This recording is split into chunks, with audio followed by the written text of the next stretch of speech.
Hey guys, Kasal here. You're about to watch Thorin talk and talk and talk. But it's kind of good, I swear.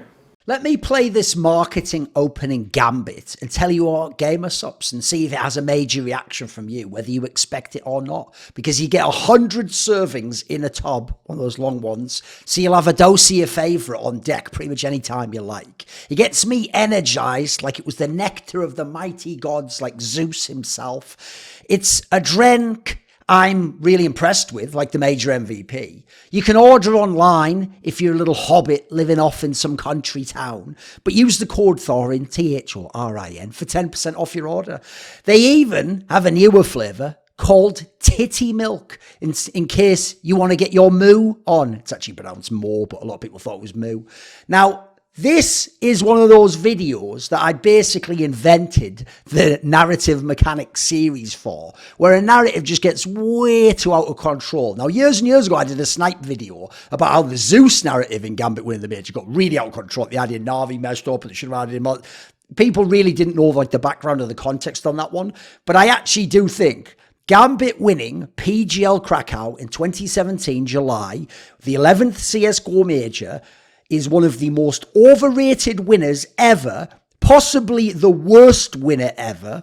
I mean, in theory, you could say Vitality is because who they beat in the playoffs, but still Vitality. They still have Zewu, they still have fucking Spinks, they still have some legendary like Astralis players and Apex. They've got like 3 players that had won majors before. It's one of the easier bracket runs in history, possibly only the one by the aforementioned you-know-who Vitality was able to do so. But I couldn't believe when there was a feature, I think it was maybe ESL did this, there was a feature they did where they had some top pros. Now, to be fair, they had like, I think Kyojin in there or something, and Mantu, but they had like Simple and Tabson and Nico and Fallen, and they had them ranking the different major wins throughout all of CSGO history. And man alive, here's what's crazy. For Gambit, Simple had it in A, which is insane. I know the bias is going to be there for CIS region, but there's not even a Ukrainian player on the team. Although I guess Kane, oh no, there was obviously Zeus, but I guess Kane, the coach as well, as Ukrainian, and was a coach of Na'Vi with Zeus. Tabson ranked it A. Remember, it's like S, A, B, C, D, E, F. Nico actually is a good lad, so he ranked it F, because he actually was like, yeah, fuck that team. And then Fallen was a bit too kind and ranked it B. Now, the reason why I bring this up is, do you remember the Astralis team that almost had a little era at the end of 2016 into early 2017, when they won the major and Katowice, and they were a top elite team, and ECS? That was the one, their major win over VP and over Na'Vi and Fnatic. That was the one that they Simple ranked C, Tabson ranked C, Nico ranked C, and Fallen ranked B, along with this Gambit one. So, like, I don't know what the fuck these guys are talking about. And by the way, Simple himself even says the story. I assume they mean that, like, the storyline of it or the hype of them winning. Because Simple himself then even tells the story, which was behind the scenes, it's known, that, like, supposedly Zeus, like, booked his tickets home or something, or booked his tickets to the event, so that they would leave after the group stage thinking they were just going to get dusted off and not even get out the Swiss system and get to the playoffs, because they weren't a team that was actually making big runs at the big events. So the crazy thing to me is, if you know the story of 2017, it went like this. Astralis was the top team early and managed to then stay on top 3 to 4 for most of the year, even though they didn't win many titles after the spring. FaZe rose up to displace them, but never got number 1 early on because SK had the summer run and was still a very, very good team most of the year. Cloud9 had like a decent little bunch of upsets in the summer. Then they fell off around the major. So what they did was they did a roster swap, got back to like top 4 to 5 by the end of the year. Obviously, the next year they would win the major of their own in shocking fashion, the Boston major. Na'Vi was whatever most of the year, despite having Guardian and Simple for a whole bunch of it, and would just finish like top 8 in most terms. So like the odd top 4, like a Star Series on home soil. North could make runs and be in finals and top 4s, but they could also lag, and in the majors they didn't do much beyond the playoffs. Team Liquid got good after the player break when they swapped Stan to just being like a lurker. When they'd had him as the IGL earlier, they'd massively struggled. They made a couple of finals once they made that change. They got Nitro in as the IGL. Kind of topical, isn't it? FaZe got insanely good again at the end of the year when they brought in the Guardian Olofmeister lineup and started winning events and being top 4 and challenging SK. And VP was pretty good until like late spring, and then fell off heavily and just had the odd BS like Epicenter run, etc. So Gambit Yeah, winning the major was a big deal, but aside from that, they weren't in the mix with these teams. Like, these teams would all be expected to beat Gambit, and quite frankly would if they played it. And spoiler, as you'll get to in this actual video, they barely ever got to play these top teams. And if they did, they would lose. And quite frankly, they just didn't play most of these top teams, except the amazing one-off at the major, where they had this big win over for the Astralis team, of course. Now, if you want to actually talk already about like how were they viewed in the world, well, the HLTV ranking, which I'm not exactly the biggest fan ever of, but it wasn't never terrible. So the HLTV ranking during their run, because here's the thing, their time together with this 5-man lineup was from October 12th of 2016 through to just after the major, so 9th of August 2017. And during this time span, let's go to where it was, October. So around the time they got this lineup, they were starting out about here. They were like 23rd, they go up, they get to 15th. By the time we get to February, they hit like 9th, and they're able to get as high as 7th in February. They go down a bit again. They're able to get up to 7th in May. Then they go along, then they get the highest at that point in time. They get 6th in June, and then we come to where the major is. They're, oh, what's this? 15th, 14th. And then what happens is they win the major. They go all the way up to number 4. Zeus leaves. They actually go a little bit higher because of that Fluke run at DreamHack Malmo where they brought in Fitch and they didn't actually have Zeus, which was interesting because, yes, I think there's the like IGL hangover effect, but I've heard people like Adren maybe thought that some of their calling was as good or more influential at times than Zeus's. I would dispute some of that, but that is a story I heard, as we'll get into in this particular video. So you look at the lineup itself, and this is it over its entire span on LAN. So you look, what they had was, they had Adren, who's putting up pretty good numbers, 1.18, still not like out of this universe, but very good. Remember, he's like an older player at this point in time. He's been a legendary player already from 1.6. Obviously, really good kill differential for a rifler, pretty good kill differential overall. Yeah, just a really strong player, right? Then you have Hobbit, like one of the rookies of the year, just a really breakout player, pretty good numbers all in all for a breakout player, right? Didn't have that much experience, just come from Tengri in Kazakhstan. More is actually doing pretty good in terms of these stats because he's a rifler, but he's not some massive beast. He's not an elite rifler. Like, here's the thing about Adren. I did have him as my 9th best player in 2017. I did an article, I'll put in the link below. Hobbit, I had my 7th. Now, probably I actually overrated him in that sense. Like, if I went back now and look at where they placed, maybe he should have been like 10th or something. I probably should have bumped someone up there. This was years and years ago. Probably had a different philosophy on Counter-Strike back then. Moore himself, I mean, that's like good, but it's not an elite AWPer. It's definitely not somebody who should be able to go head-to-head with Guardian and Kenny S and Fallen and Simple. These are the best AWPers, right? And then you have Dorsia and Skadoodle, maybe. No, actually, that was when Skadoodle was kind of whack, actually, to be fair. Then Dorsia, I mean, he's just a veteran. He's just doing all right fragging, just playing some of the other roles, whatever. Zeus is actually fragging probably a little bit better than you'd expect in terms of the rating. Yeah, obviously overall negative, but he did play like 70-something maps. That's just over like -1 a map. That's actually better than you'd expect. When he didn't have to be like a big brain IGL, he could actually be an alright fragger, believe it or not, for people who only saw him later with Simple, when him and Edward used to shit le bed all the time. So actually, in terms of fragging, not a bad team, but no supernova players, no like top 5 player in the world type scenario. Also, I do think about Zeus that in some senses he has been an underrated IGL because now later in his career people just flamed him because of how it ended. The problem is the worst period was when he swapped from being IGL and they let Starvix do it because the team just wasn't as good. And then they had a great run and were excellent and made some major finals. And then afterwards, to get Simple, they kicked Zeus because he wasn't the IGL. He was just a bad fragger and not that good a player in the team. And they already had Edward and Zeus to be the sort of supportive elements in the team. So they didn't need Zeus at the time. It just so happens he went to Gambit and got this nice team and got Hobbit.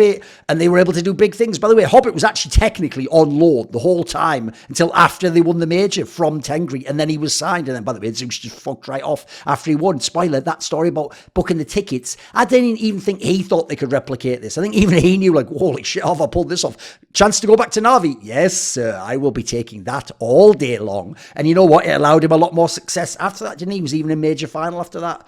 So I think if you look at this team, I've already done that video I mentioned earlier about the Zeus storyline. They are just mad overrated. Like, if you actually look at what they would do as a team, on T side, Adren's doing pretty big work. Not massive kills, but he's doing big work. Hobbit's doing big work. By the way, if you look at their utility, Adren is really good. On T side, Adren is really good with utility, by the way. I mean, he's just a really strong player, very all-around player, very smart player. Zeus is doing a fabulous job with utility. Like, give him fucking props here. And then the others aren't bad.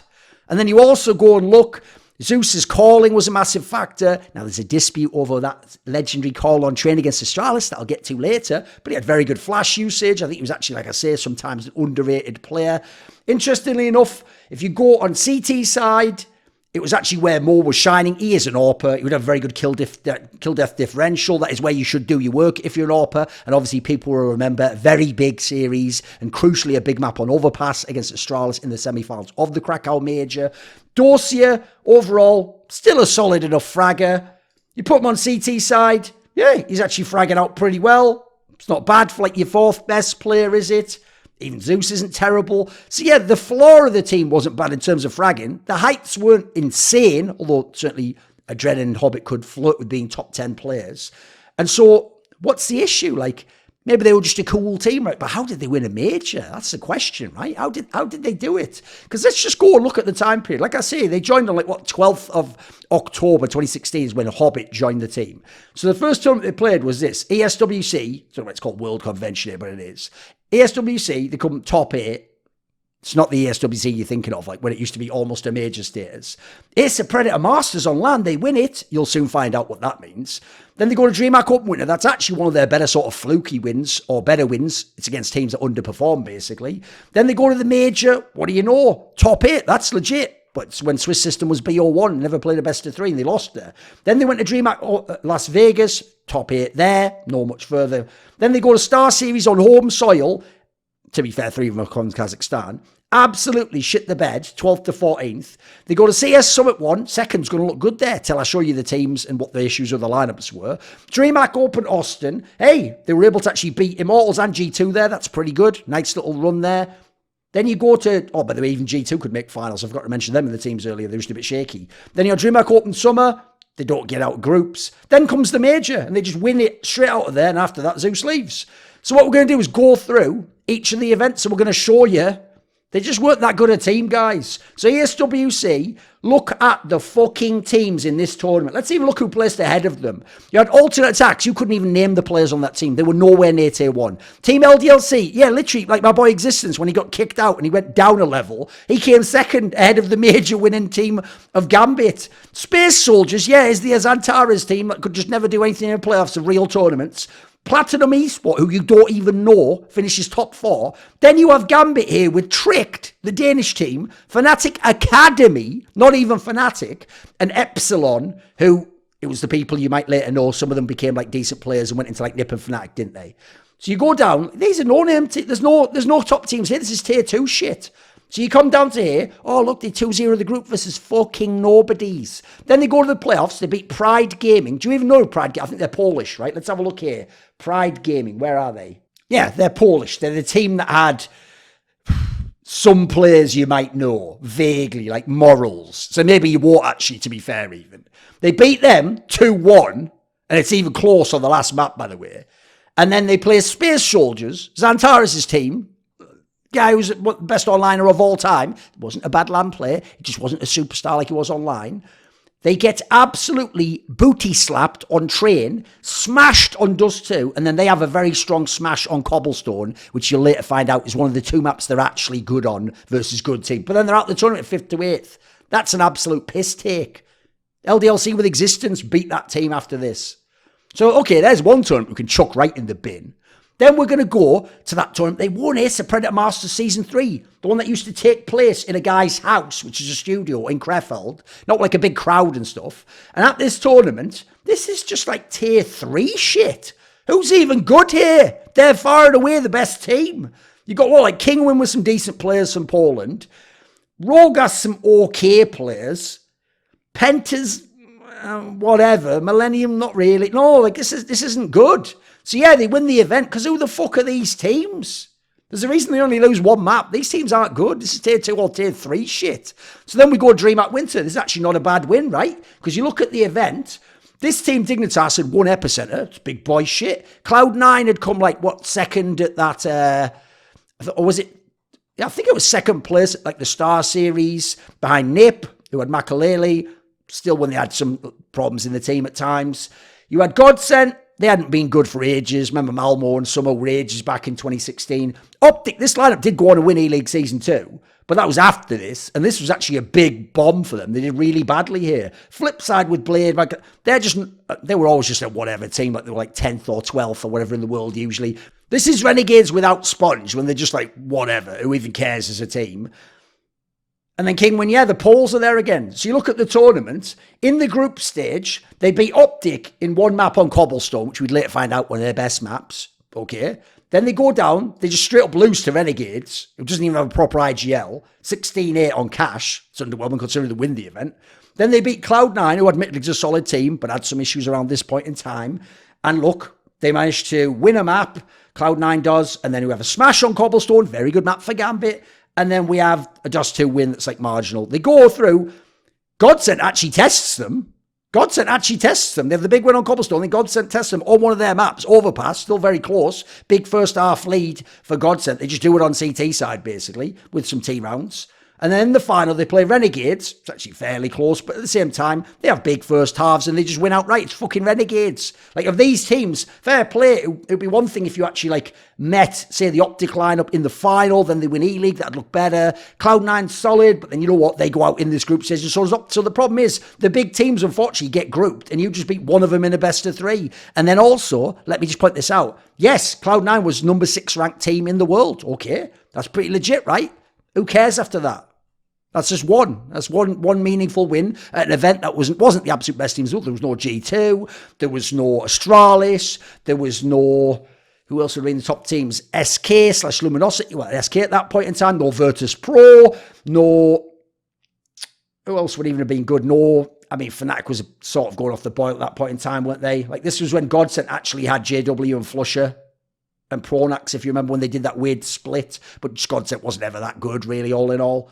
So even that one's just like, okay, that's not bad. Yeah, you've shown some promise with the Cloud9 when you've won the event. Let's see how you follow up. They go to the E-League Major because they'd had top 8 of the last one. Remember, that was the one where Fnatic just smashed them at E-League, ESL1 Cologne and said that embarrassing thing of Flusher, like, sort of wrecking them a bit.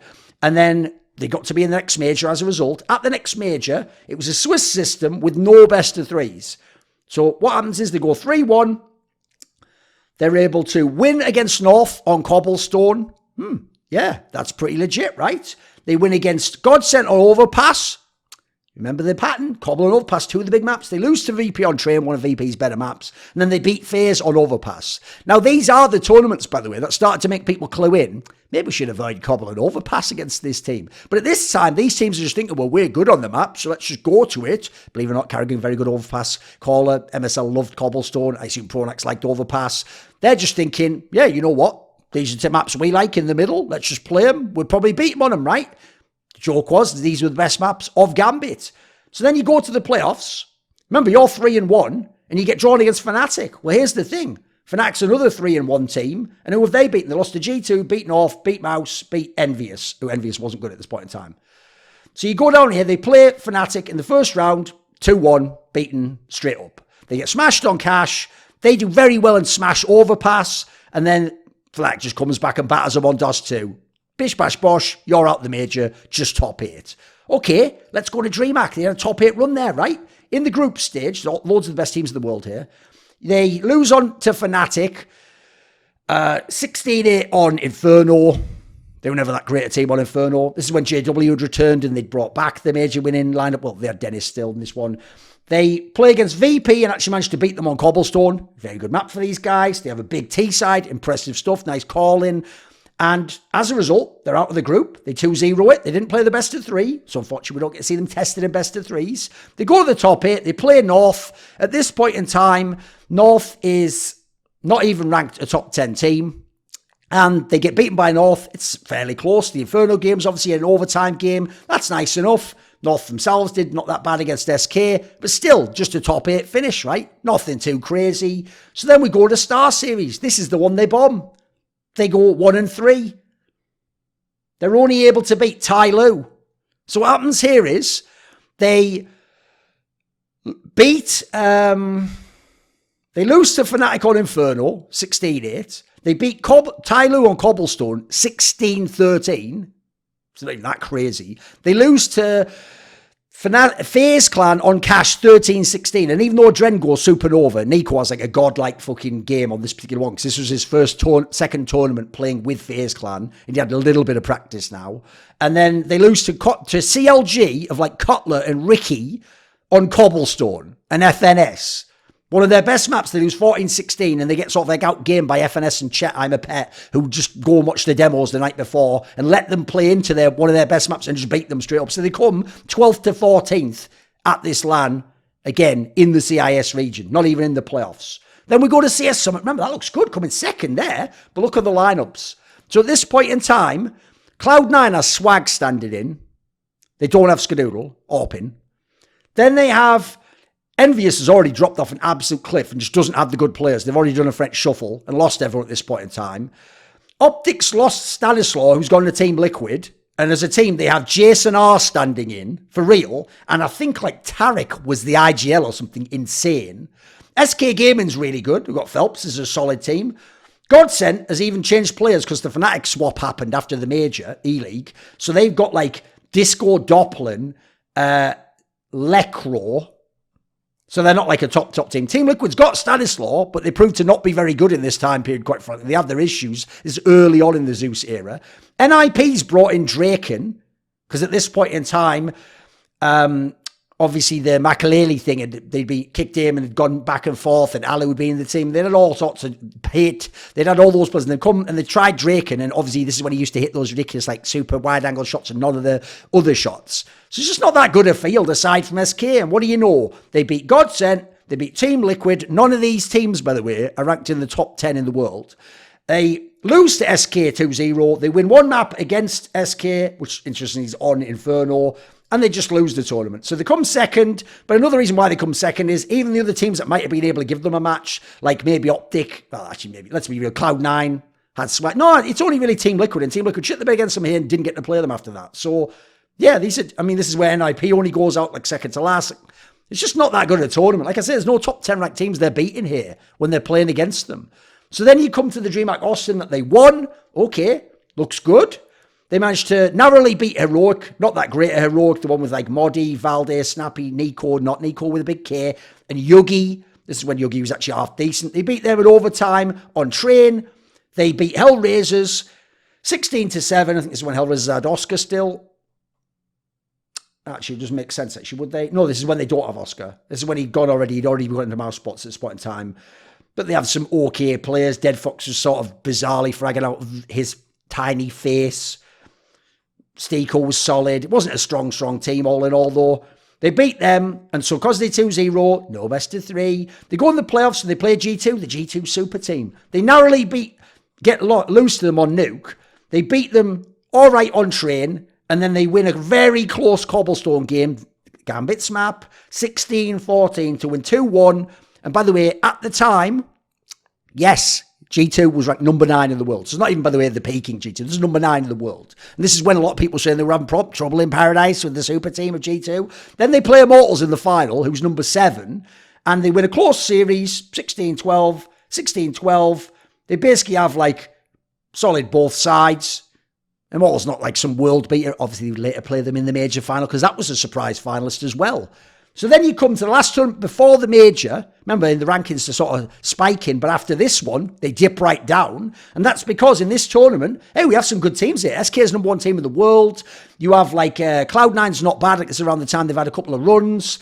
Mousespot starts to get decent around this point in time, especially after the major. They get the better players in. They've already got Rops. They've already got Oscar. They didn't yet have Sonny, obviously. Christian hadn't come back. Fnatic has like the old lineup, but with Dennis instead of Pronax, and they're just like, this is actually one of their better runs where they do. I think they were like really good on Overpass at this tournament or something. Immortals is not a bad team at this point in time, top 4. CLG with FNS, believe it or not, is coming top 4. Singularity, who gives a fuck? Yeah, this is not a bad tournament. It doesn't have Astralis there. It doesn't have G2 there. It doesn't have North there. It doesn't have Virtus Pro there. But it has some good teams here. But they get grouped. In the group stage, they lose 19-16 on Overpass. So now FNS and Chet have beaten them on both of their strongest maps, using, I would assume, watching demos. This is a 19-16 OT game. Then they play against Cloud9 in a best of 3. But the only thing is, at this point in time, Cloud9's not a top 10 ranked team. They beat them 2-0. And I think it was after this, actually, that Cloud9 maybe made the runs. I think so, off the top of my head. They beat them in a close series, beat them up on T-sides. Zeus was a good caller. Then they play Fnatic in the decider game. They lose a close series. They don't get to play their maps. There you go. Close series, they lose. It's over. They're out 5th to 6th. Let's go to the major. Now, at this point in time, what are we that hyped from? Why do we think they could win the major? I told you, they weren't even like top 10 ranked before. So you go to the major, they 3-0 it. And these aren't bum teams. Like, look, VP's dropped off at this point in time. But, like, Mouse is all right. All right. G2's supposedly good. They beat them. And then they beat VP, who's not that good. So, okay, not the hardest set of runs. Like, Big did 3-0 against fucking Fnatic, Cloud9, and SK. That was super legit. Although, obviously, we know the Inferno bug was what they were abusing. But yeah, this is not terrible. Still not that great. This was BO1 randomized Swiss system. So they get to the playoffs. And in the playoffs, they play against Fnatic. Team who just grouped them. A very close series that they're able to win. And in this series, Dossier hella overperforms. Like, we'll just have a look here for a second. Dossier goes plus 11, but he top frags the whole series. He's plus 15 on the key, 106 ADR on the Inferno game. Doing it from both halves. Yeah, Dossier overperforms. Adren actually sort of like maybe underperforms. And then Fnatic, they were just a troubled team when they made that like last dance lineup. But you get to top 4 of the major, you're supposed to lose here. Because not only are you playing Astralis, who was the number 3 team in the world at the time, but they've just beaten SK in a really epic game where Device just out-ops Fallen. He's the best player in the series. Just really big time stuff. In the semis though, you massively are able to get a big CT half on overpass and you actually just win out 16-10. That's thanks largely to Mo. Mo was plus 22 on that map, 33 kills to 11 deaths. Now, he didn't actually out-AWP Device, quite even in terms of the kills, but he did outperform him as an AWP, and Device went 16 to 20 on that map. Second map, Astralis bounces back, just smashes them, big T-side on Inferno. Third map is the epic train game. This was actually a very close game at one point in time until Zeus makes that call to like rush down the ladder and do an outer rush. They break open the defense and they're able to win this particular match and go to the finals. But that's where I have to invoke the detail I've mentioned in the past, which is when Zeus made that call, I've heard maybe Adren made that call or maybe Zeus did it. Like, there's disputed essentially within the team. I don't know who to believe. I wasn't there. I don't even remember if they have the footage of anyone saying something about it. So who really knows on that one, right? I would just say Adren would seem like a good secondary caller. I think Zeus is one of the best IGLs in history. I don't really know on that one. That could just be sour grapes on either side. Who really knows? Zeus is the IGL. I generally give the IGL the credit. They win that series, a very big one against number 3 team in the world. They go to the finals, and who are they playing? Are they playing North, who's a solid team? Are they playing VP, Legends? Now they play Immortals. And by the way, Immortals, not a top 10 ranked team at the time. And they beat them 2-1, and it's a close, like, third game at one point in time, after you remember that some of the rounds that they did to turn it around, the Dorsey and Aid and all that jazz. They actually get smashed on their own home map of Cobble, 16-4. Massive T-side from IMT. This is the story where IMT was like partying the night before the major because they made the major final, didn't give a fuck. Where supposedly like Fur's brother just punched Kirby for daring to come up and say like, maybe you should go to bed. You have a major final tomorrow. A guy who just was the previous major MVP, so he might know a thing or two about that and sort of like saying, like, don't waste your opportunity. And spoiler, did Henny and Lucas make major finals after that? Did they? Fuck. They did waste their time. So this really wasn't that great. Like, it's a mega win over Astralis. But aside from that, this isn't that epic. You're not beating top teams. So what you have to look at now is, let's go look at the map pool. The map pool, right? Oh, it's looking really good in terms of win rate, guys. You've got your overpass and cobblestone, 88.9% overpass, 80% cobblestone, 71% dust 2, 68% train, 63% inferno, nuke 50%, bad on cash and mirage. Hey, that's not that bad, right? That's not that bad until you look into it.